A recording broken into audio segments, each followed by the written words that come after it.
Dans l'Europe médiévale, où des routes non pavées s'étendaient entre les villages et où la pluie tombait sur les rues bondées des villes, le voyage d'un voyageur pouvait se mesurer non pas en kilomètres, mais à l'endurance de ses chaussures. Imaginez un messager se hâtant sur des pistes boueuses au début du printemps, l'eau s'infiltrant à chaque pas dans ses bottes de cuir usé. Visualisez un paysan inspectant son bétail dans le gel matinal, son souffle visible dans l'air froid, sachant que des pieds mouillés pouvaient signifier une maladie qui l'empêcherait de travailler ses champs. Pensez à un soldat en campagne, marchant sous les pluies d'automne, parfaitement conscient que des bottes détrempées n'étaient pas seulement synonymes d'inconfort, mais aussi d'infection potentielle, d'immobilité et de la perte de sa capacité à combattre. Pour toutes ces personnes de la société médiévale, du marchand du XIIIe siècle se rendant au marché à l'artisan du XVe siècle marchant vers son atelier, garder les pieds au sec n'était pas une simple question de confort. L'intégrité des chaussures en cuir déterminait si vous pouviez travailler, voyager, combattre ou simplement survivre à un autre hiver rigoureux. Les bottes et les souliers représentaient un investissement important pour la plupart des gens, coûtant souvent l'équivalent de plusieurs semaines de travail. Lorsque le cuir devenait gorgé d'eau, il s'étirait, s'affaiblissait et finissait par se désagréger. Les gens du Moyen Âge comprenaient intimement cette réalité, et ils développèrent des méthodes sophistiquées pour protéger leurs précieuses chaussures en utilisant des matériaux tirés du monde naturel qui les entourait. Dans cette vidéo, vous découvrirez les techniques ingénieuses que les Européens du Moyen Âge employaient pour imperméabiliser leurs bottes et souliers en cuir. Nous explorerons le remarquable arsenal de matériaux naturels qu'ils utilisaient, des graisses animales fondues et de la cire d'abeille produite par les monastères aux huiles spécialisées et à la résine de pin. Vous découvrirez les principes scientifiques qui rendaient ces méthodes efficaces, des principes que les artisans médiévaux comprenaient grâce à des générations d'observations empiriques, même sans la chimie moderne. Nous entrerons dans l'atelier du cordonnier médiéval et assisterons au processus minutieux de création de bottes résistantes à l'eau et de leur entretien tout au long de leur vie utile.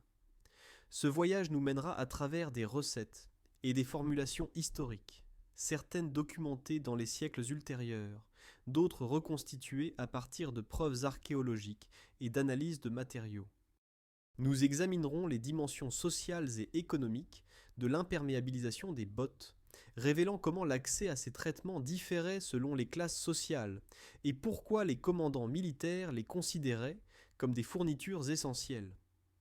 En chemin, nous découvrirons le réseau complexe reliant les bouchers et les chandeliers, les apiculteurs monastiques et les cordonniers de guildes, tous contribuant à une technologie qui a permis à l'Europe médiévale de continuer à se déplacer, malgré la boue, la pluie et la neige. Enfin, nous réfléchirons à la manière dont ces méthodes séculaires continuent d'inspirer l'entretien du cuir aujourd'hui, démontrant que l'ingéniosité médiévale était bien plus sophistiquée que beaucoup de gens modernes ne l'imaginent. Comprendre l'imperméabilisation des bottes médiévales commence par saisir les conditions environnementales qui la rendaient nécessaire. Pendant l'optimum climatique médiéval, approximativement de 900 à 1300, l'Europe a connu des hivers relativement doux, avec moins de chutes de neige que les siècles suivants n'en apporteraient. Cependant, cette période de stabilité a pris fin à l'aube du XIVe siècle. Le début de ce que les historiens appellent le petit âge glaciaire a entraîné des changements climatiques spectaculaires. Des inondations soudaines ont balayé les vallées fluviales. Des tempêtes de grêle ont détruit les récoltes en été. Des tempêtes de neige ont bloqué des cols de montagne qui étaient auparavant restés ouverts la majeure partie de l'année. Les fluctuations de température sont devenues plus extrêmes, et les précipitations estivales intenses ont transformé les routes en bourbiers. Les hivers sont devenus plus froids, gelant les flaques d'eau en glace qui se fissuraient et regelaient à plusieurs reprises. Ces conditions difficiles isolaient particulièrement les hameaux des régions montagneuses, où les déplacements pouvaient devenir impossibles pendant des mois. En dehors de la Scandinavie, les bottes sont devenues un équipement essentiel pour tout déplacement à travers la campagne par mauvais temps. La plupart des routes de l'Europe médiévale n'étaient pas pavées, ce qui signifiait que les voyageurs et les travailleurs pataugeaient régulièrement dans une boue qui pouvait atteindre la cheville, voire plus haut. La pluie et la fonte des neiges ne pouvaient s'écouler efficacement nulle part, s'accumulant sur les pistes et les transformant en rubans de fange qui s'accrochaient à tout. Pour les gens du Moyen Âge, le temps n'était pas un inconvénient à endurer, mais une véritable menace pour la mobilité, la santé et la survie économique. Les bottes et les souliers, dont dépendaient les pilotes médiévaux, étaient des merveilles d'artisanat, mais ils possédaient des vulnérabilités inhérentes à l'humidité. La méthode de construction dominante tout au long de la période médiévale, du 5e au 15e siècle, était la technique de la chaussure retournée. Les cordonniers cousirent la botte à l'envers autour d'une forme en bois, puis retournaient soigneusement le produit fini à l'endroit. Cette approche astucieuse offrait un avantage significatif. La couture principale se retrouvait cachée entre la semelle et la partie supérieure de la chaussure, appelée l'empeigne. En dissimulant cette couture vulnérable à l'exposition directe, les artisans prolongeaient la durée de vie de la chaussure et créaient une barrière contre l'intrusion de l'humidité. Les fouilles archéologiques ont fourni des preuves spectaculaires de chaussures médiévales. Près de 2000 chaussures ont émergé de la rive nord de la Tamise à Londres, découvertes sur des sites tels que Baynard's Castle, Billingsgate, Seal House et Swan Lane.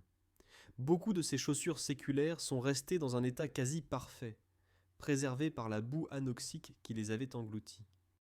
À York, anciennement la colonie viking de Jorvik, les archéologues ont récupéré des centaines de fragments de chaussures cousues datant de la période viking.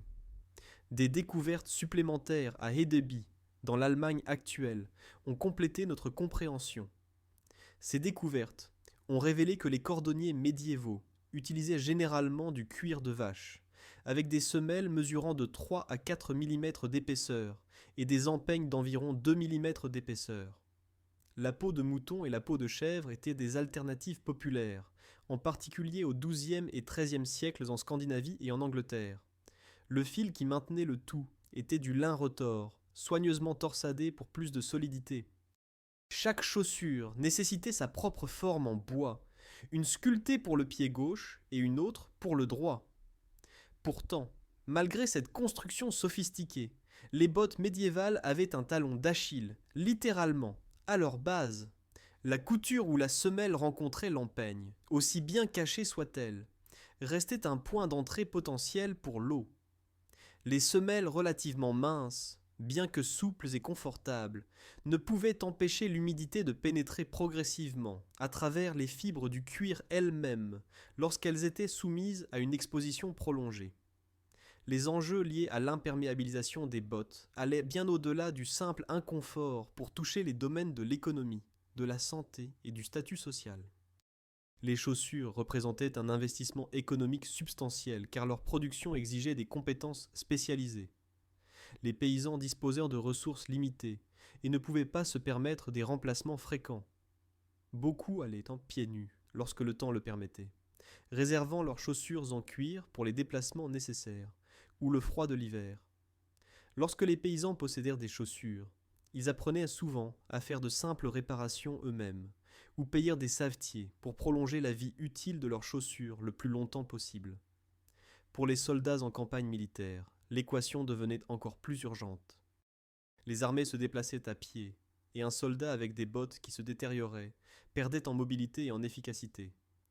Les pieds mouillés entraînèrent des ampoules douloureuses qui pouvaient s'infecter. Une exposition prolongée à l'humidité froide favorisait des affections qui pouvaient invalider un combattant, aussi sûrement que n'importe quelle arme. Les récits historiques suggèrent que les considérations d'approvisionnement militaire incluaient des provisions pour l'entretien des bottes, le reconnaissant comme essentiel pour maintenir les forces opérationnelles.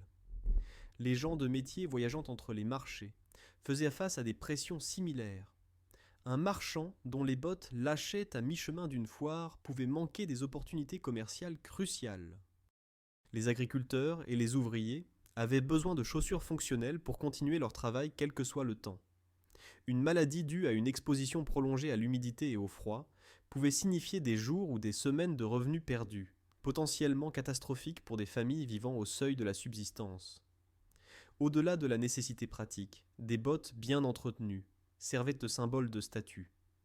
L'état des chaussures d'une personne indiquait sa richesse et le soin qu'elle pouvait se permettre de leur apporter. La noblesse faisait fabriquer ses chaussures par des cordonniers, des artisans spécialisés qui ne travaillaient qu'avec du cuir neuf et des matériaux nobles. Les riches pouvaient se permettre à la fois une construction initiale de qualité supérieure et un entretien professionnel régulier. L'alternative à l'imperméabilisation existait sous la forme de patins et de surchaussures en bois, des couches protectrices qui élevaient le pied au-dessus de la boue, de la neige et de l'eau. Ceux-ci devinrent particulièrement à la mode au XIVe et XVe siècle. Les tripènes, des surchaussures en bois avec des lanières de cuir, remplissaient des fonctions similaires. Bien qu'efficaces pour protéger la botte en dessous, ces ajouts se révélaient encombrants et peu pratiques. À l'intérieur, ils protégeaient les pieds des sols en pierre froid, mais pour un travail actif ou un déplacement rapide, des bottes correctement imperméabilisées offraient une fonctionnalité supérieure. Avant de pouvoir pleinement apprécier comment les gens du Moyen Âge imperméabilisaient leurs bottes, nous devons d'abord comprendre le matériau qu'ils protégeaient. La production de cuir au Moyen Âge était un artisanat complexe et spécialisé qui transformait les peaux d'animaux bruts en un matériau durable et utilisable. Les tanneries s'établissaient près des villes et des monastères, bien que leur emplacement exact au sein des communautés fût soigneusement étudié. Le processus de fabrication du cuir générait des odeurs si désagréables et des risques sanitaires potentiels que les tanneurs étaient généralement relégués dans des quartiers distincts, souvent près des rivières où l'eau était abondante et où les déchets pouvaient être évacués, ou repoussés à la périphérie des villes où l'odeur dérangerait moins de résidents. La réputation des tanneries était franchement mauvaise, et ceux qui y travaillaient occupaient une position sociale délicate malgré la fourniture de services essentiels. À partir du XIVe siècle, le commerce du cuir devint de plus en plus professionnalisé grâce à des systèmes de guildes qui réglementèrent la qualité et la pratique. Des rôles spécialisés émergèrent, tanneurs en blanc, tanneurs en rouge, chamoiseurs et pelletiers maîtrisaient chacun des techniques particulières. Des spécialisations régionales se développèrent dans les territoires allemands, le nord de l'Allemagne devenant connu pour le cuir à chaussures, Offenbach pour le cuir coloré, et Worms et Mayence pour le cuir verni. Les tanneurs médiévaux employaient 3 méthodes principales pour transformer les peaux brutes en cuir exploitable. Le tannage végétal reposait sur l'écorce, le bois de châtaignier ou le bois de chêne. Ces matériaux étaient broyés dans des moulins à tan et lessivés avec de l'eau pour en extraire les tanins. Les peaux étaient immergées dans des fosses à thym pendant des semaines, voire des mois, produisant un cuir relativement rigide, excellent pour des usages structurels comme les semelles. Le tannage à la graisse, aussi appelé chamoiset, adoptait une approche entièrement différente. Les artisans travaillaient des huiles de tannage, y compris de la cervelle d'animal, de l'huile de poisson et d'autres graisses, directement dans les peaux à la main. Ce processus à forte intensité de main-d'œuvre produisait un cuir souple et remarquablement hydrofuge, particulièrement populaire en Europe du Nord où l'huile de poisson était facilement disponible. Les matériaux variaient, mais pouvaient inclure de la cervelle, de l'huile de poisson, du sébum, de la moelle ou du jaune d'œuf. La troisième approche majeure, le tannage à la lune. Utiliser de l'alun et d'autres sels pour produire un cuir blanc et souple, prisé pour les articles de luxe comme les gants fins et les chaussures décorées. Le processus de tannage ne se terminait pas lorsque les peaux sortèrent de leur traitement final. Le traitement post-tannage était essentiel pour produire un cuir qui se comporterait bien à l'usage. Les peaux séchées étaient lavées pour éliminer l'excès d'agents de tannage et de résidus. Venait ensuite une étape cruciale, le traitement avec des huiles pour maintenir la souplesse et empêcher le cuir de devenir trop sec et cassant. Les tanneurs utilisaient de l'huile de colza, de l'huile de lin ou de l'huile de foie de morue, faisant pénétrer ces agents de conditionnement dans les fibres du cuir. Ce traitement à l'huile améliorait la résistance à l'eau avant même que le cuir ne soit transformé en bottes, et il améliorait la flexibilité, garantissant que le produit fini se plierait et bougerait avec le pied du porteur plutôt que de se fissurer. La qualité de ce traitement de finition variait considérablement. Le cuir fin destiné aux clients fortunés recevait de généreuses applications d'huile et un traitement soigné. Le cuir de travail recevait un traitement fonctionnel suffisant, mais non luxueux. Ce traitement à l'huile post-tannage représentait la première couche d'imperméabilisation, intégrée au matériau lui-même avant qu'un cordonnier ne le touche. Pourquoi le cuir nécessitait-il une protection continue même après cette préparation minutieuse? Le cuir reste un matériau organique qui continue de changer longtemps après la fin du processus de tannage. L'exposition à l'air, à la lumière du soleil et à l'usage affecte progressivement sa structure. Les fibres se dessèchent, perdant les huiles qui les maintiennent souples. À mesure que l'humidité s'en va, le cuir se raidit et devient cassant. Des fissures apparaissent, en particulier là où le matériau se plie de manière répétée. Les dégâts causés par l'eau suivent leur propre schéma destructeur. Lorsque le cuir absorbe l'eau, ses fibres gonflent. Des dépôts de sel provenant de la sueur, de la boue ou de l'eau de mer s'accumulent dans la structure du matériau. Des cycles répétés d'humidification et de séchage accélèrent la détérioration, faisant perdre au cuir sa résistance et finissant par le désagréger. Les gens du Moyen Âge ne comprenaient peut-être pas la chimie moléculaire derrière ces processus, mais des siècles d'observation leur ont appris des réponses efficaces.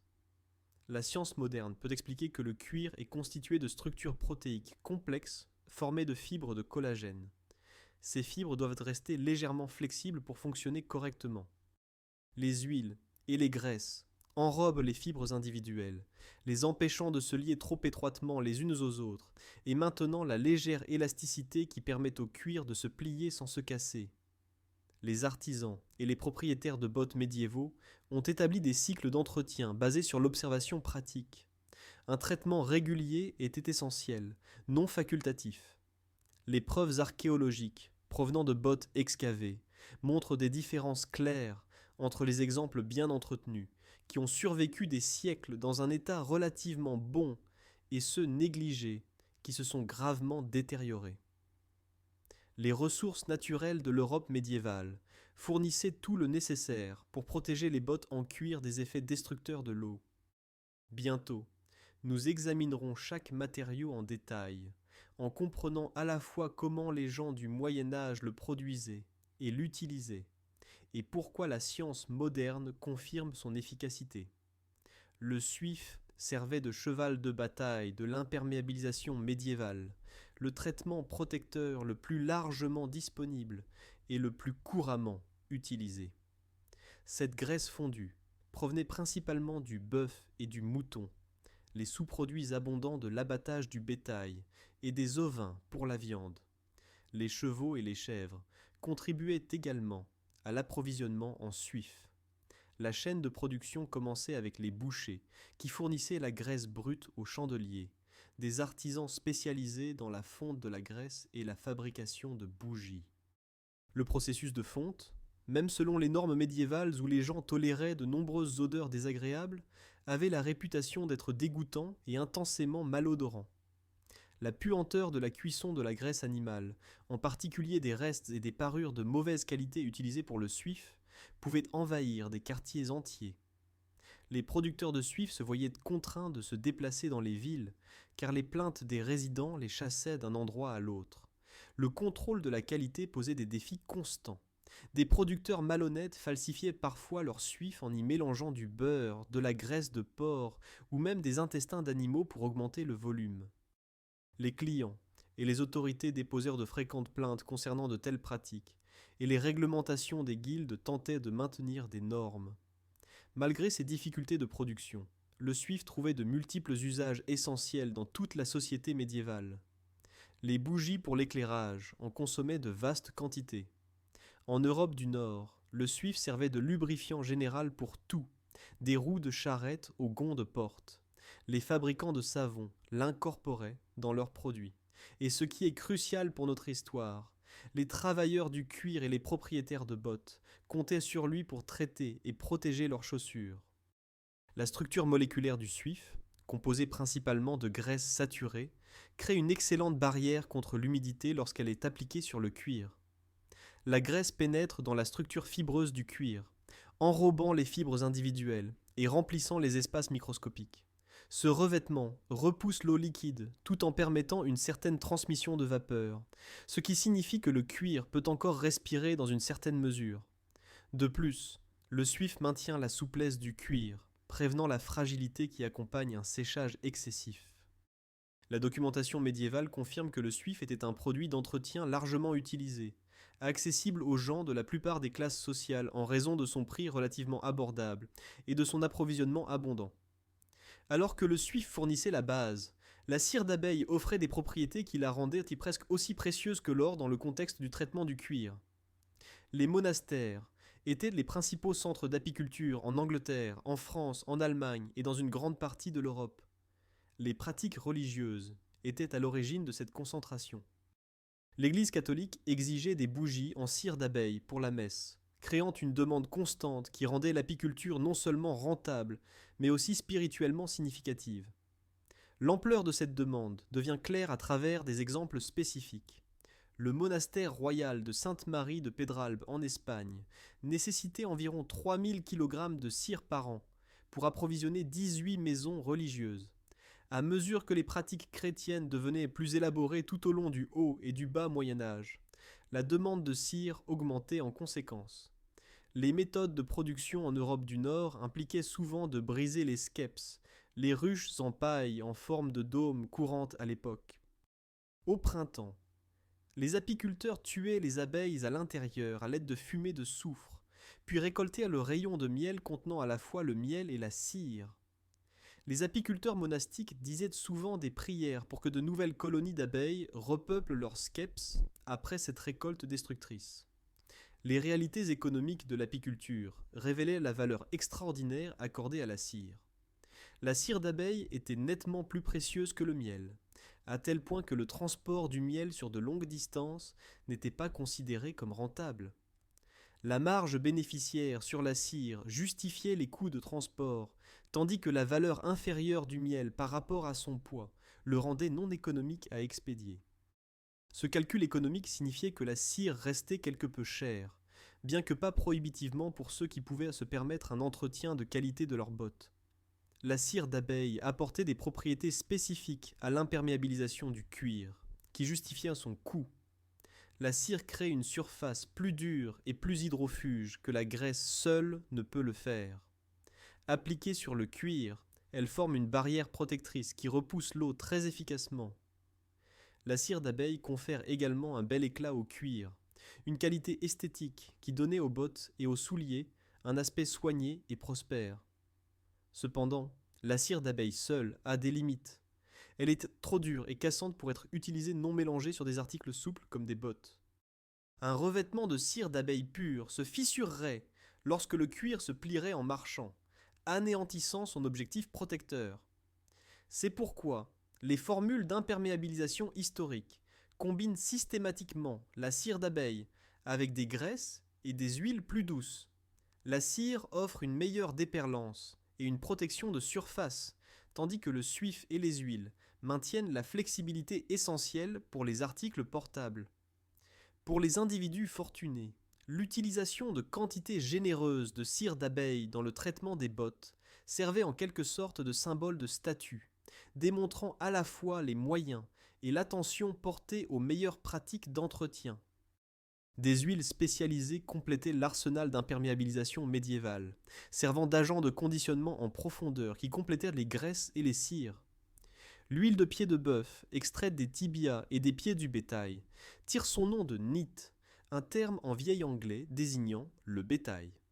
Cette huile jaune pénétrait profondément dans le cuir, agissant comme un agent de conditionnement, d'adoucissement et de conservation. Bien que la documentation du XVIIIe siècle décrive explicitement son utilisation pour le cuir, le matériau était certainement disponible à l'époque médiévale chaque fois que du bétail était abattu, suggérant une utilisation antérieure, même si la documentation est rare. Des sources ultérieures mentionnent également son application sur la peau humaine, sèche et squameuse, indiquant des propriétés hydratantes, reconnues.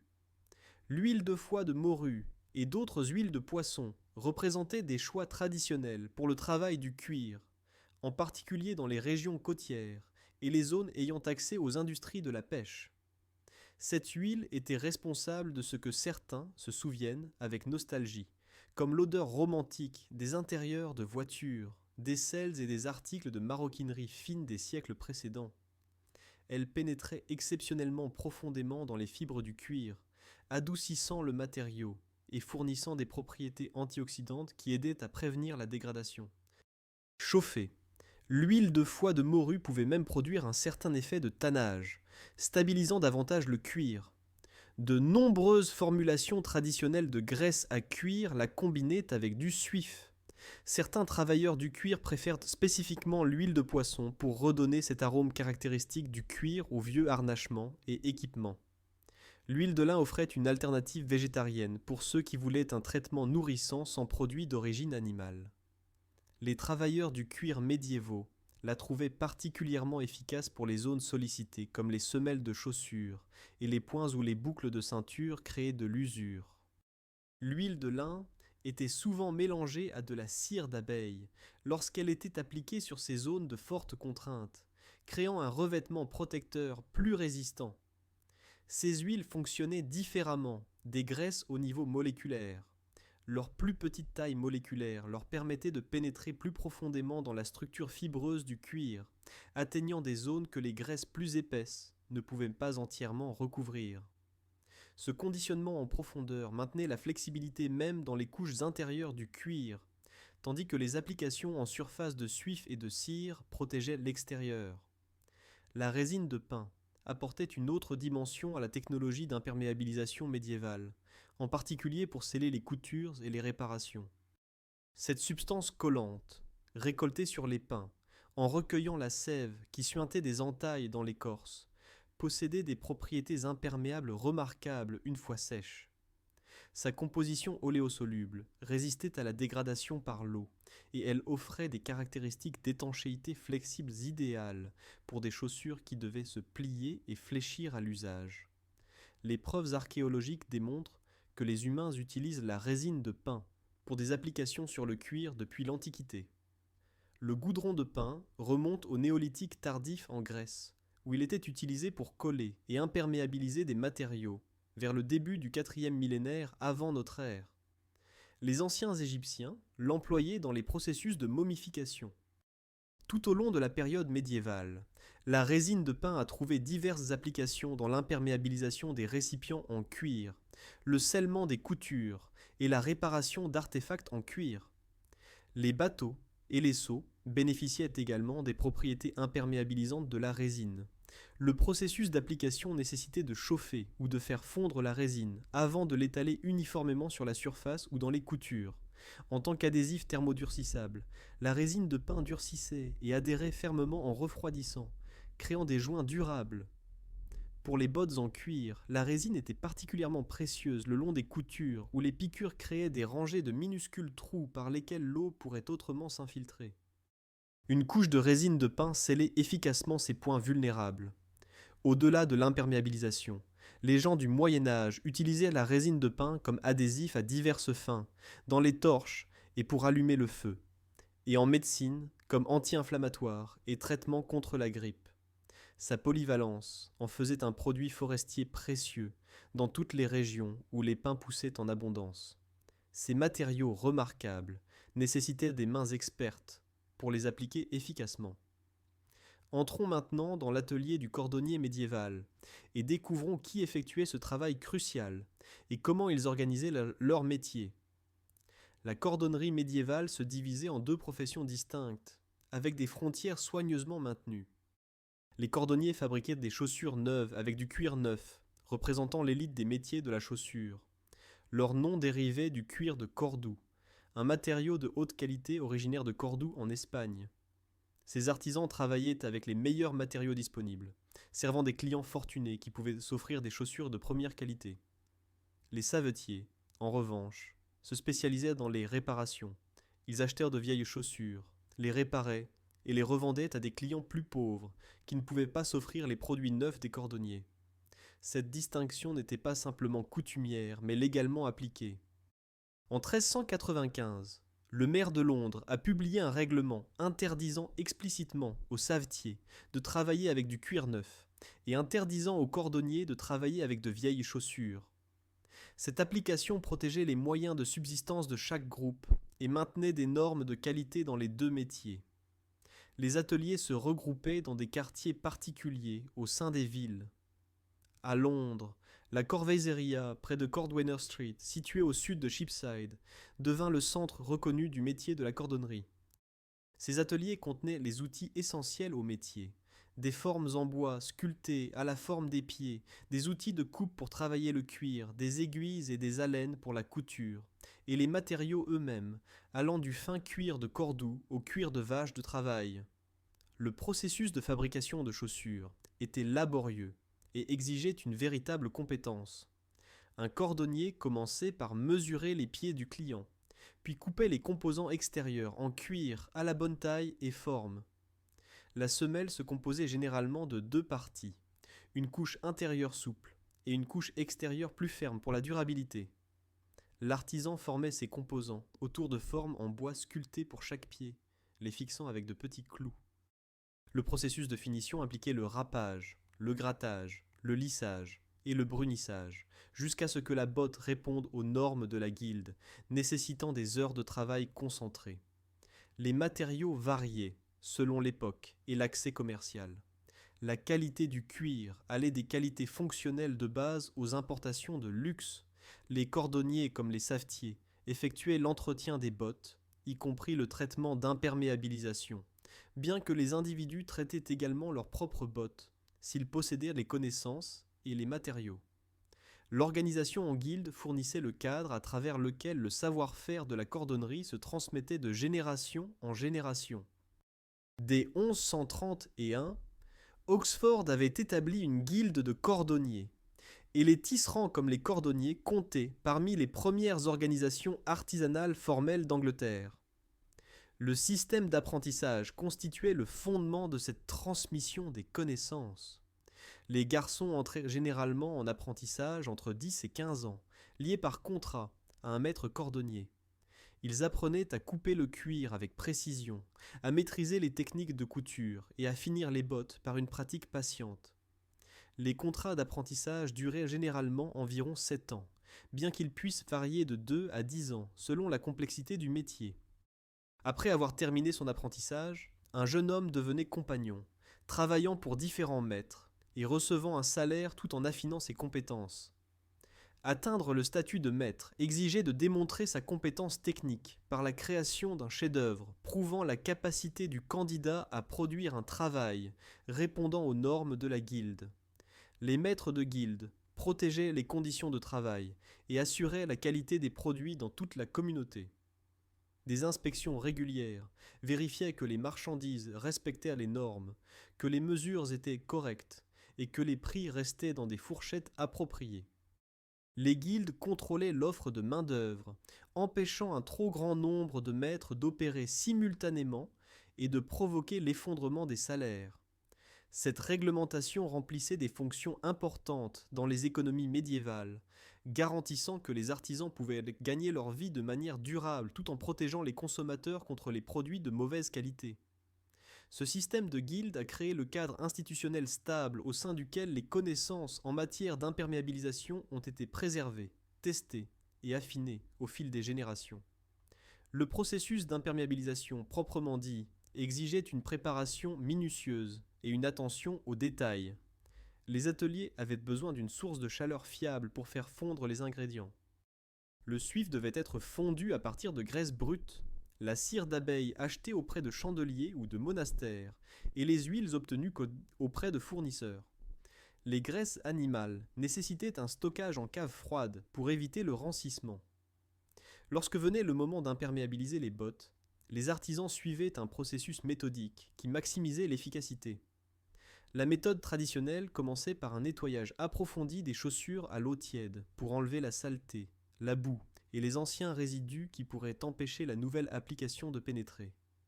L'artisan faisait fondre le suif séparément, tout en chauffant simultanément la cire d'abeille, puis les combinait à chaud, en remuant pour créer un mélange homogène. Une fois le mélange préparé, il le frottait soigneusement sur le cuir à l'aide d'un chiffon ou de ses mains. Toutes les surfaces recevèrent de l'attention, avec un soin particulier pour les coutures, la jonction entre la semelle et l'empeigne, et les zones présentant de l'usure. Le mélange devait être travaillé dans le cuir, et non simplement appliqué en surface. Après une application complète, les bottes étaient mises de côté toute la nuit, permettant au traitement de pénétrer profondément dans la structure fibreuse du cuir. Le lendemain, Un polissage avec un chiffon doux enlevait l'excédent de traitement et polissait la surface pour lui donner un bel éclat. Une méthode alternative consistait à appliquer le mélange avec les doigts et à utiliser une chaleur douce pour favoriser l'absorption. La chaleur aidant les graisses et les cires à pénétrer, plutôt que de simplement rester en surface. Pour les zones particulièrement sollicitées, certains artisans utilisaient un mélange spécial de cire d'abeille et d'huile de lin. Les semelles de chaussures, qui touchaient directement le sol et faisaient en face à une abrasion et une humidité constante, bénéficiaient de ce revêtement plus dur et plus durable. Les points d'attache des boucles de ceinture et les zones de forte contrainte similaires recevaient également ce traitement. La fréquence de l'imperméabilisation variait en fonction des conditions et de l'intensité d'utilisation. Un soldat en campagne par temps de pluie pouvait avoir besoin de traiter ses bottes toutes les quelques semaines.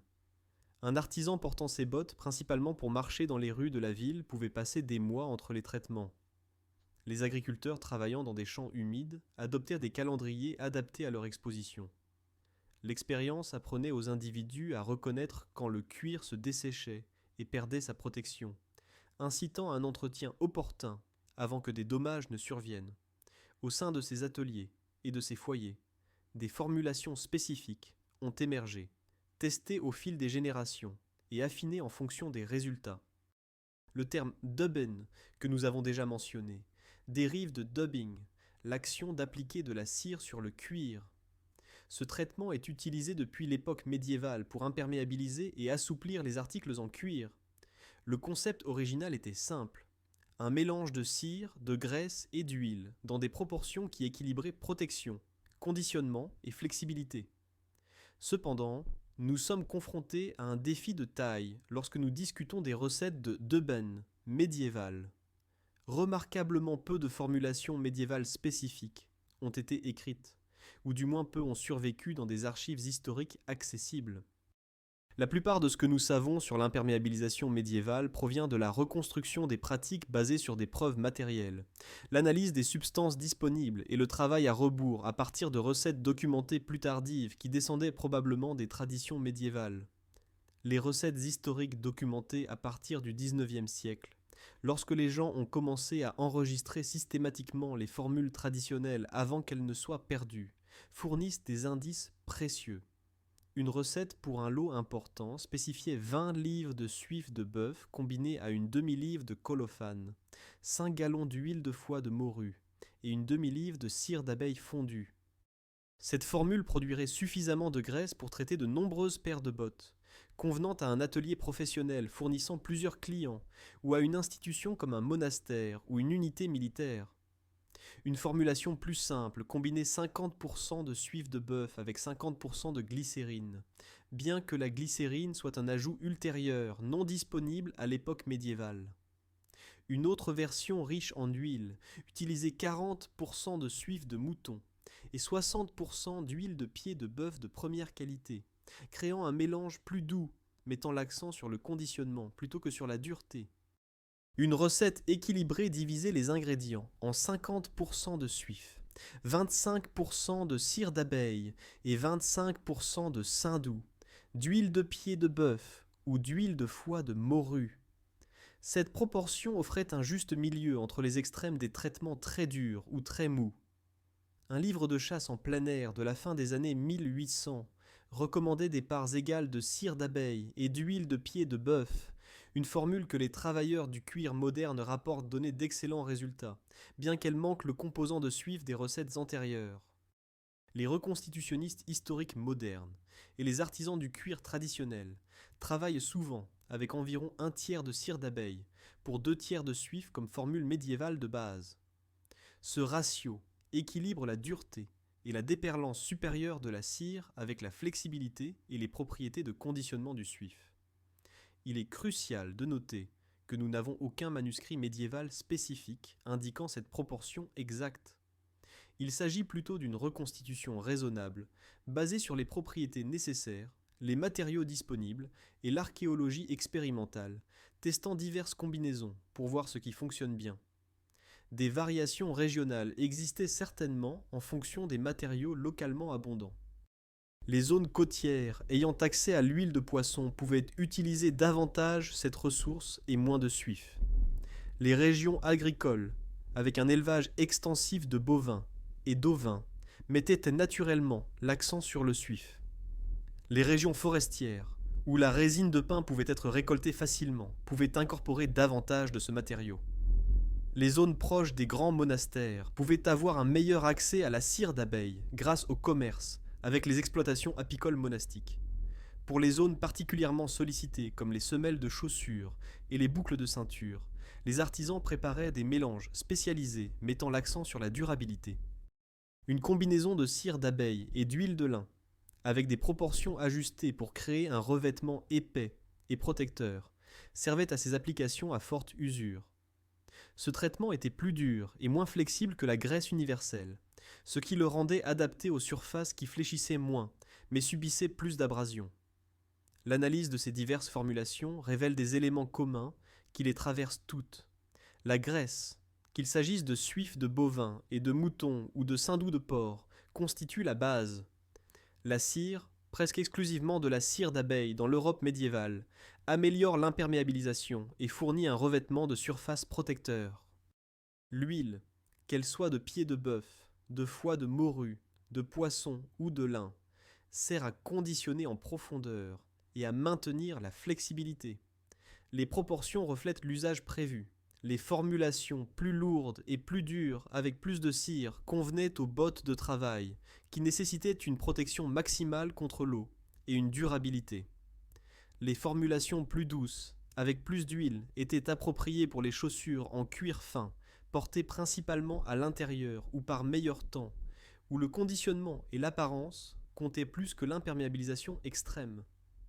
Au-delà des formulations de graisse standard, les travailleurs du cuir médiévaux employaient des techniques spécialisées pour des défis particuliers. Dans les zones côtières humides, certains artisans inséraient des couches intermédiaires imperméables comme de l'écorce de bouleau entre les composants en cuir extérieur et intérieur de la botte. Des preuves archéologiques de cette technique existent sur des sites baltes et scandinaves. Le cuir huilé représentait une autre approche expérimentale, avec un traitement excessif à l'huile pendant le tannage, créant une résistance à l'eau améliorée. Plusieurs couches de cuir offraient une efficacité à un coût considérable, bien que la dépense en matériaux rendait cela prohibitif sauf pour les clients fortunés. Une attention particulière au traitement des coutures séparait une imperméabilisation adéquate d'une excellente protection. Les rangées de coutures représentaient les points les plus vulnérables. La résine de pin, chauffée et soigneusement appliquée sur les coutures, offrait une étanchéité supérieure. La résine s'écoulait dans les minuscules canaux créés par les trous d'aiguille, durcissant en un joint flexible et imperméable. Certains artisans combinèrent les techniques, traitant toute la botte avec de la graisse, puis s'occupant spécifiquement des coutures avec de la résine. Des moules en bois aidaient à maintenir la forme de la botte pendant le traitement. Les patins et les surchaussures en bois représentaient une stratégie complémentaire. Tandis que l'imperméabilisation protégeait le cuir lui-même, les patins élevaient toute la botte au-dessus de la boue, de la neige et de l'eau stagnante. Ce que les artisans médiévaux ont appris à travers des générations d'observations attentives et de tests pratiques, la science moderne peut maintenant l'expliquer au niveau moléculaire. Cette convergence des connaissances empiriques et de la compréhension scientifique révèle à quel point la technologie médiévale était sophistiquée. Les graisses animales imperméabilisent le cuir par des mécanismes que les chimistes peuvent décrire précisément, même si les gens du Moyen Âge ne les comprenaient que par leurs effets. Au niveau moléculaire, les graisses sont principalement constituées de lipides, de grandes molécules qui possèdent des propriétés spécifiques pertinentes pour l'imperméabilisation. Le cuir, pour sa part, est constitué de structures protéiques complexes, formées de fibres de collagène. Ces fibres doivent rester quelque peu flexibles pour permettre au cuir de se plier sans se casser. Lorsque du suif ou du saindoux est appliqué sur le cuir et travaillé dans sa surface, les molécules de graisse pénètrent entre les fibres de collagène individuelles. Elles enrobent ces fibres, créant des barrières qui repoussent les molécules d'eau. L'eau est une molécule polaire, ce qui signifie qu'elle a des régions de charge positives et négatives, qui l'amènent à attirer d'autres molécules d'eau et de nombreuses autres substances. Les graisses sont largement apolaires et hydrophobes, ce qui signifie qu'elles repoussent l'eau plutôt que de l'attirer. Lorsque l'eau entre en contact avec des fibres de cuir enduites de graisse, la barrière hydrophobe fait perler l'eau et s'écouler plutôt que de s'infiltrer. C'est le mécanisme fondamental de l'imperméabilisation.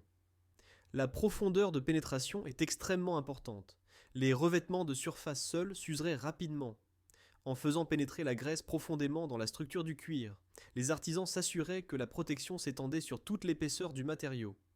Même lorsque les couches de surface s'usaient avec l'usage, les fibres protégées en dessous restaient étanches à l'humidité.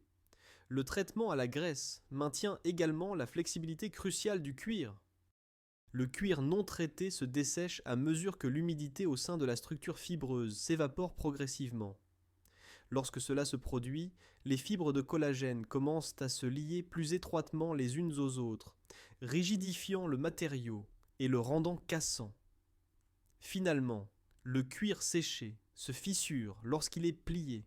Les molécules de graisse positionnées entre les fibres empêchent cette liaison problématique. Elles agissent comme des espaceurs et des lubrifiants, permettant aux fibres de glisser légèrement les unes par rapport aux autres lorsque le cuir fléchit. Cela maintient la souplesse essentielle pour les articles portables. Les considérations de température renforcent cet effet.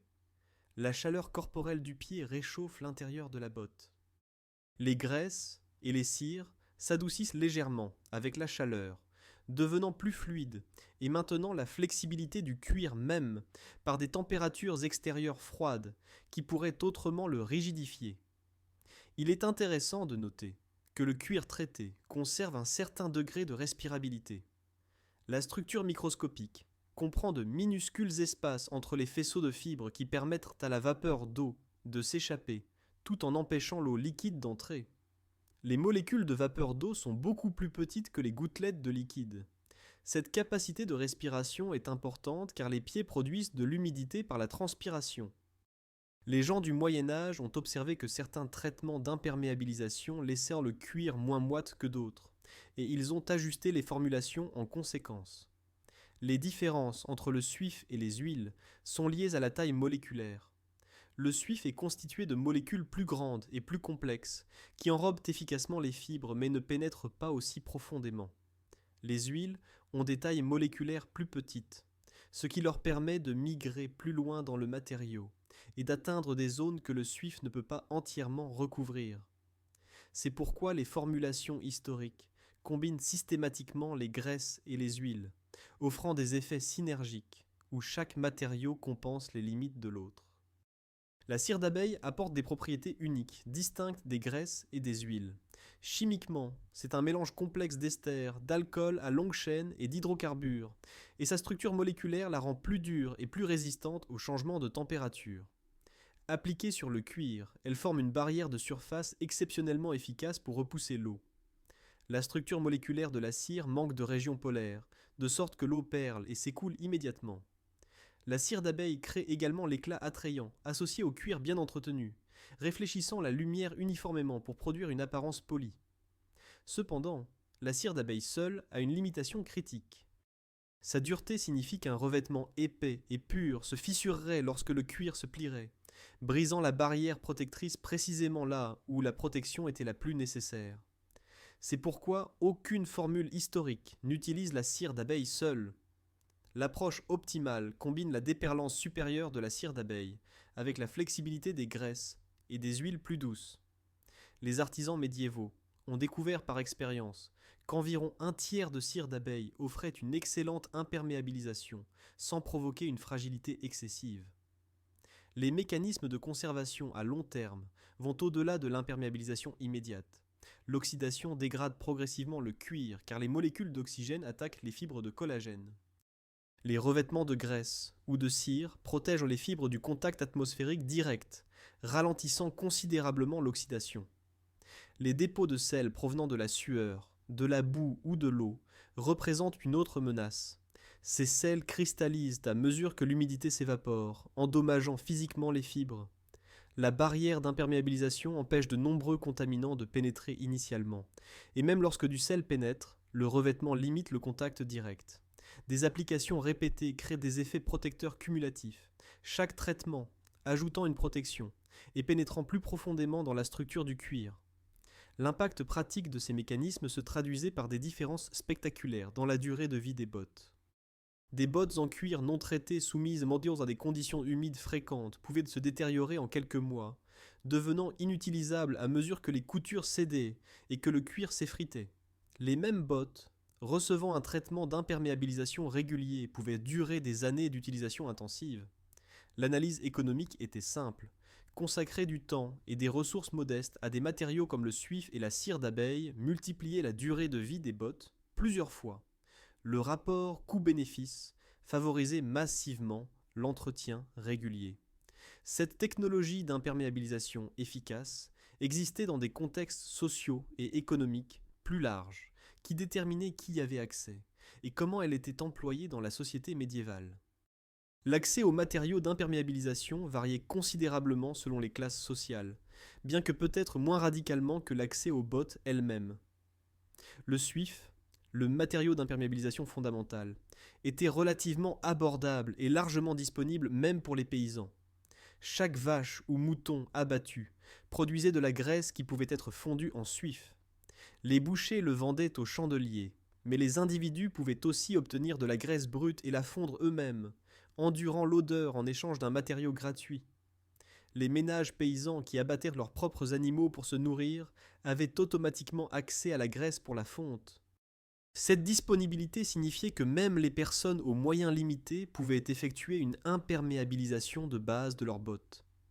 La cire d'abeille, cependant, représentait davantage un luxe, bien que les monastères en produisaient en quantité substantielle et que les chandeliers la vendaient sur les marchés. Son prix la plaçait hors de portée d'un achat occasionnel pour les pauvres. Les individus fortunés pouvaient s'offrir des formulations riches en cire d'abeille, obtenant à la fois une imperméabilisation supérieure et l'éclat attrayant qui signalait des chaussures bien entretenues et de haut statut. Les paysans et les travailleurs pouvaient occasionnellement acquérir de petites quantités de cire d'abeille pour un traitement spécial de leurs meilleures bottes, mais l'entretien quotidien reposait principalement sur le suif et les huiles qu'ils pouvaient obtenir. Une culture dynamique du fait maison entourait l'entretien des bottes. La plupart des gens ne pouvaient pas se permettre un service d'imperméabilisation professionnel, alors ils effectuaient le travail eux-mêmes en utilisant des matériaux accessibles. Les variations régionales reflétèrent les ressources locales. Les communautés côtières utilisaient de l'huile de poisson, les agriculteurs disposaient d'un suif abondant provenant du bétail, et les habitants des forêts récoltèrent de la résine de pin. Les monastères fonctionnaient souvent comme des centres de production et de diffusion des connaissances, leur apiculture produisant de la cire à des fins religieuses, avec un surplus disponible pour le commerce. Les marchés offraient un autre point d'accès, où ceux qui avaient de l'argent pouvaient acheter des matériaux préparés ou de la graisse toute prête auprès de chandeliers, d'apothicaires et de marchands spécialisés.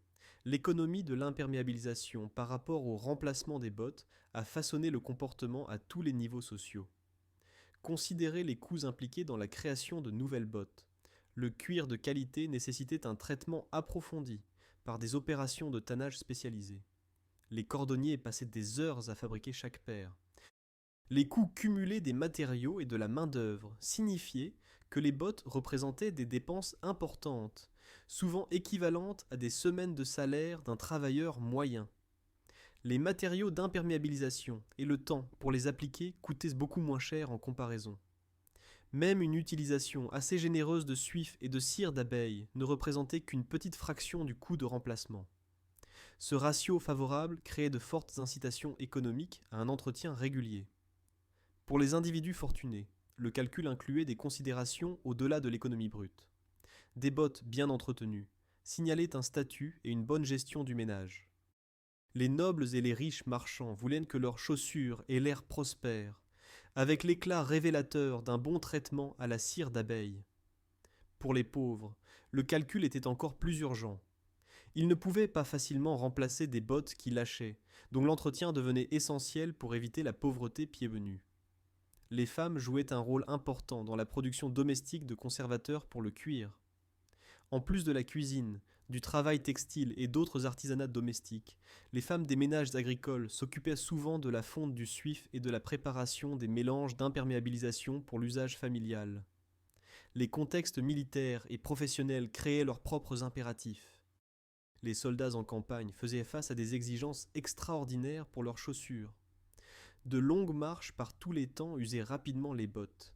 Les conditions humides constituaient de sérieuses menaces pour l'efficacité des troupes, car les soldats avec des bottes qui se détérioraient perdaient leur mobilité et développaient des ampoules douloureuses. Les écrits militaires historiques font parfois référence à l'entretien des bottes comme une préoccupation de commandement. Les chaînes d'approvisionnement devaient inclure des matériaux d'imperméabilisation aux côtés de la nourriture et des armes. Les voyageurs professionnels faisaient face à des problèmes similaires. Les marchands, les messagers et les pèlerins dépendaient tous de la durabilité de leurs bottes lors de longs voyages. Une défaillance des bottes pendant un voyage pouvait signifier des jours de marché manqués pour les marchands ou des livraisons échouées pour les messagers. Les routes médiévales offraient peu d'occasions d'obtenir des remplacements dans les zones reculées, rendant la prévention par l'entretien essentiel. Les gens de métier dont le travail les maintenait à l'extérieur, dans toutes les conditions, considéraient l'imperméabilisation des bottes comme un aspect régulier de la vie professionnelle. Les agriculteurs, inspectant le bétail, gardant les animaux et travaillant les champs, rencontraient constamment des conditions humides. Leurs bottes subissaient d'énormes mauvais traitements. Les chasseurs et les trappeurs passant de longues périodes dans les forêts et les zones humides avaient besoin de chaussures absolument fiables. Pour tous ces professionnels, l'imperméabilisation n'était pas un luxe occasionnel, mais une nécessité routinière intégrée à leur cycle de travail. La régularité du traitement faisait partie des rythmes saisonniers, les gens imperméabilisant leurs bottes en automne avant l'arrivée du temps hivernal, et de nouveau au printemps lorsque la fonte des neiges et la pluie rendaient tout boueux. Les récits historiques de la bataille d'Azincourt notent que de nombreux soldats anglais ont combattu pieds nus après leur épuisante marche de 260 miles en 3 semaines, un détail qui souligne à quel point des chaussures appropriées étaient essentielles pour les campagnes militaires. Lorsque les bottes lâchaient ou étaient usées par une dure campagne, les soldats perdaient leur mobilité et leur efficacité, faisant comprendre aux commandants militaires l'importance cruciale de fournitures et de dispositions d'entretien adéquates. Le marché des bottes d'occasion dépendait fortement du travail de réparation et d'imperméabilisation. Les savetiers achetaient des bottes usées de diverses sources, les réparaient, les imperméabilisaient soigneusement et les revendaient à des clients pauvres qui ne pouvaient pas s'offrir les produits neufs des cordonniers. Ce marché prolongeait la vie utile des bottes à travers plusieurs propriétaires, représentant une forme d'efficacité des ressources caractéristique des pratiques économiques médiévales. Rien n'était gaspillé quand il pouvait être entretenu, réparé et réutilisé. La réglementation de ce système par les guildes assurait des normes de qualité. Les savetiers ne pouvaient pas simplement bricoler des réparations de mauvaise qualité et vendre des bottes défaillantes. Les inspections de guildes vérifiaient que les bottes réparées répondaient à des normes minimales de fonctionnalité et de durabilité. Cette réglementation protégeait les clients pauvres contre la fraude tout en protégeant également la réputation des savetiers et en garantissant qu'ils pouvaient gagner leur vie de manière durable. Le réseau économique plus large, reliant les bouchers, les chandeliers, les apiculteurs, les tanneurs et les cordonniers, révèle la spécialisation complexe de la société médiévale. Les bouchers produisaient à la graisse brute que les chandeliers fondaient en suif, que les travailleurs du cuir et les individus achetaient ensuite pour l'imperméabilisation. Les monastères élevaient des abeilles dont la cire servait à des fins religieuses et fournissaient également des traitements pour le cuir. Les tanneurs transformaient les peaux en cuir, en utilisant des processus qui employaient eux-mêmes des huiles et des graisses. Les cordonniers fabriquaient des bottes et les entretenaient en utilisant tous ces matériaux provenant de diverses sources. Cette interconnexion créait des relations économiques, couvrant plusieurs métiers et institutions sociales. Lorsqu'un maillon de la chaîne subissait une perturbation, les effets se propageaient. Une maladie du bétail réduisant les populations de bovins et d'ovins affectait non seulement l'approvisionnement en viande, mais aussi la disponibilité du suif. Les défaillances des colonies d'abeilles influençaient non seulement la production de bougies, mais aussi l'entretien du cuir. Cette interdépendance systémique était caractéristique des économies médiévales, où la spécialisation exigeait la coopération et où les matériaux locaux soutenaient les industries locales dans des réseaux d'échanges complexes. En prenant du recul par rapport à l'atelier médiéval avec son suif chauffé et sa cire d'abeille soigneusement amassée, une image plus large émerge de l'ingéniosité humaine appliquée à la survie pratique. Les Européens du Moyen Âge, confrontés à un temps rigoureux, des routes boueuses et des chaussures en cuir coûteuses, ont développé des méthodes d'imperméabilisation sophistiquées que la chimie moderne confirme comme étant scientifiquement fondées. Ils comprenaient, grâce à des générations d'observations attentives, ce que nous expliquons maintenant par les structures moléculaires, que les graisses animales créent des barrières hydrophobes autour des fibres du cuir, que la cire d'abeille forme des revêtements de surface protecteurs, que les huiles pénètrent profondément pour conditionner et préserver. Leurs connaissances empiriques, transmises par les apprentissages de guildes et les pratiques domestiques, rivalisaient en efficacité avec ce que la compréhension moderne peut atteindre avec des instruments scientifiques. La durabilité de leur approche se démarque lorsqu'on la regarde de notre perspective contemporaine. L'imperméabilisation médiévale reposait entièrement sur des matériaux naturels, locaux et biodégradables. Rien dans le processus ne nécessitait d'importation lointaine ou d'extraction destructrice pour l'environnement. Le suif provenait d'animaux déjà abattus pour la nourriture. La cire d'abeille émergeait des monastères gérant des colonies d'abeilles à des fins religieuses. Les huiles et les résines provenaient des animaux et des arbres du paysage environnant. Lorsque les bottes traitées finissaient par être irréparables, leurs matériaux retournaient à la terre sans laisser de polluants persistants. Le système de guildes, qui a préservé et affiné ses connaissances, démontre une organisation sociale sophistiquée pour maintenir l'expertise artisanale à travers les générations. Les maîtres formaient les apprentis à des processus méthodiques, s'étalant sur près d'une décennie. Les normes étaient maintenues par des inspections régulières et la fierté professionnelle. Les innovations pouvaient être testées et adoptées lorsqu'elles se révélaient supérieures. Ce cadre institutionnel garantissait que les connaissances efficaces en matière d'imperméabilisation ne dépendaient pas du génie individuel ou de la chance, mais étaient systématiquement transmises comme une pratique fiable et éprouvée. L'intégration de multiples métiers et institutions sociales autour de l'imperméabilisation des bottes révèle la spécialisation et la coopération complexe de la société médiévale. Les monastères élevant des abeilles pour les bougies soutenaient simultanément l'entretien du cuir. Les bouchers transformant la viande permettaient aux chandeliers de fondre le suif. Les tanneurs produisant du cuir avaient besoin d'huile que les cordonniers utilisaient également pour l'entretien. Ce réseau d'interconnexion créait des systèmes résilients, où les connaissances spécialisées renforçaient et soutenaient d'autres connaissances spécialisées, produisant des capacités globales supérieures à ce que n'importe quel métier individuel aurait pu atteindre seul. La sagesse économique intégrée dans l'entretien des bottes médiévales mérite d'être reconnue. À une époque où les ressources étaient précieuses et où la plupart des gens vivaient au seuil de la subsistance, la culture de la réparation et de l'entretien avait un sens pratique. Consacrer un effort modeste à une imperméabilisation régulière prolongeait la durée de vie des bottes de plusieurs mois à plusieurs années. Cet effet multiplicateur signifiait que même des bottes de qualité coûteuse devenaient économiquement accessibles lorsque leur durée de vie utile pouvait être prolongée par des soins.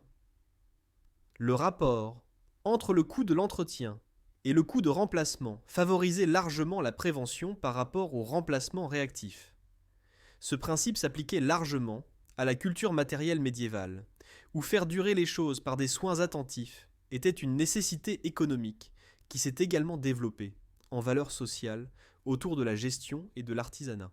L'intelligence environnementale, bien que non conçue en termes écologiques modernes, caractérisait néanmoins ces pratiques. Les matériaux naturels décomposés par des processus biologiques ne laissaient aucun déchet durable. Rien n'était jeté qui pouvait être entretenu ou réutilisé. Le marché des bottes d'occasion prolongeait la vie utile à travers plusieurs propriétaires. Même les bottes usées pouvaient être décomposées pour leurs matériaux, les chutes de cuir trouvant des utilisations dans diverses applications. Cette approche en boucle fermée des ressources est née de la contrainte économique, mais a créé des modèles véritablement durables. En regardant en arrière d'un point de vue moderne, nous pouvons reconnaître à la fois ce qui a été gagné et ce qui a été perdu dans l'évolution de l'entretien du cuir et de la technologie de la chaussure. Les innovations modernes nous ont donné des traitements d'imperméabilisation synthétique avec des performances constantes et une durée de conservation que les produits connaturels ne peuvent égaler. Les matériaux en caoutchouc et en plastique peuvent créer des bottes véritablement imperméables, impossibles dans une construction tout en cuir. La production industrielle rend les chaussures plus abordables pour plus de gens que la production artisanale médiévale n'a jamais pu le faire. Pourtant, quelque chose de précieux a également été perdu. Le lien avec les matériaux et leurs sources a été rompu pour la plupart des gens. Peu de propriétaires de bottes modernes pourraient identifier, et encore moins produire, les ingrédients de leurs produits d'imperméabilisation.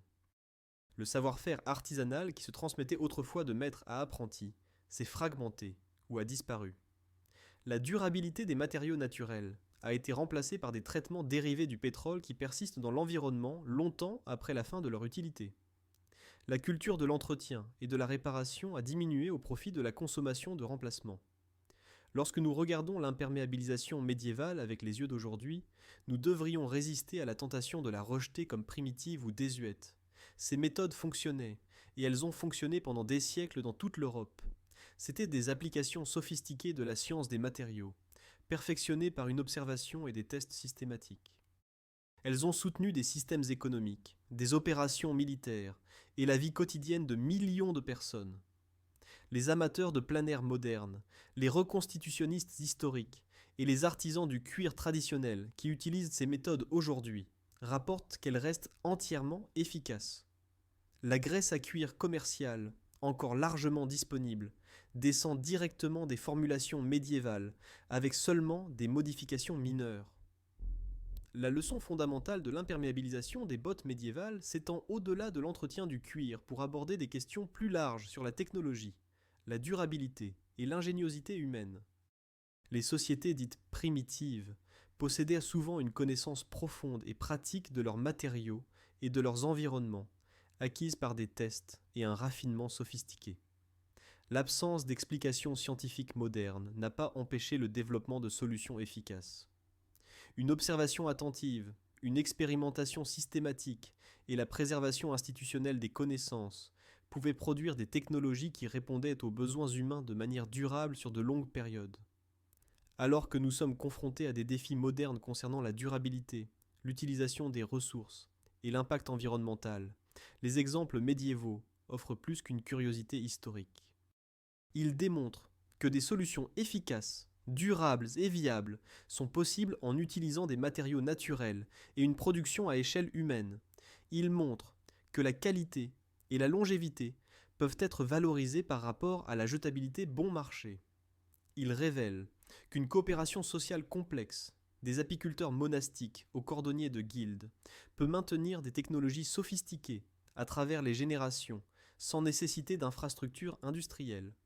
Ces leçons restent pertinentes alors que nous réfléchissons à la manière de construire des avenirs durables tout en répondant aux besoins humains authentiques. Merci de m'avoir rejoint dans ce voyage dans le monde médiéval de l'imperméabilisation des bottes. J'espère que vous avez découvert non seulement des informations pratiques sur les graisses animales et la cire d'abeille, mais aussi une appréciation plus profonde de l'ingéniosité et de la sophistication de la technologie médiévale. La prochaine fois que vous entretiendrez des bottes en cuir, peut-être considérerez-vous ces méthodes éprouvées qui reliaient les gens du Moyen Âge à leurs matériaux et à leur environnement, d'une manière que nous expérimentons rarement aujourd'hui. Si vous avez apprécié cette exploration de la manière dont les gens du Moyen Âge résolvèrent des problèmes pratiques avec une efficacité remarquable, je serais ravi que vous donniez un j'aime à cette vidéo. Partagez vos propres expériences avec l'entretien traditionnel du cuir dans les commentaires. J'adorerais savoir si quelqu'un utilise encore ces méthodes ou les a redécouvertes. Et s'il vous plaît, abonnez-vous pour d'autres enquêtes approfondies sur la technologie et la vie quotidienne médiévale, où nous remettons en question les idées reçues modernes et révélons la véritable sophistication du Moyen Âge.